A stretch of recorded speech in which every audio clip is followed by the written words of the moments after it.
প্রথমে ছবিটা দেখাবো এই বাসটাকে দেখুন। বাসটা দেখে কি মনে হচ্ছে? একটা দারুণ ঝাঁ চকচকে লাক্সারি বাস।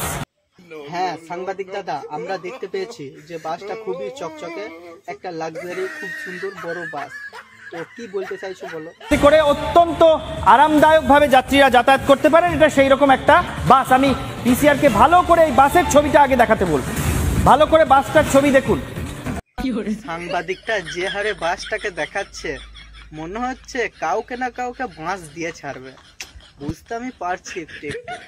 একেবারে বাসের মধ্যে শুয়ে যাতায়াত করতে পারবেন যাত্রীরা, সেই রকম যে বাস আমরা রাস্তায় চলতে দেখি হাইওয়ে ধরে, সেই রকম একটা বাস এইটা। এই বাসটা দেখে কারুর পক্ষে বোঝা সম্ভব হবে না যে এই বাসে যাত্রী নেই। দেখুন কি সুন্দর রঙিন পর্দা টর্দাও লাগানো রয়েছে বাসে। বাসের মধ্যে রঙিন পর্দাও লাগানো রয়েছে, অর্থাৎ বাইরে থেকে যদি এই বাসটাকে কেউ দেখেন তাহলে বাসের অবয়ব দেখে জন্মে প্রথম না, মানে জীবনে প্রথমবার বাসকে গোয়াল ঘর বানিয়ে দিয়েছে।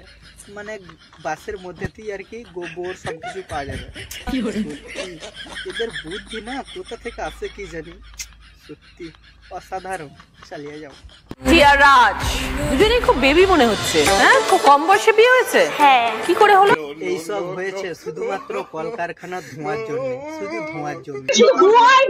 এই ধোঁয়া এদের নাকে ঢুকেছে, আর নাকে ঢোকার পর মাথায় তাড়াতাড়ি উঠে গেছে। তার জন্য কি বলবো, এরা অল্প বয়সে বিয়ে করে নিয়েছে।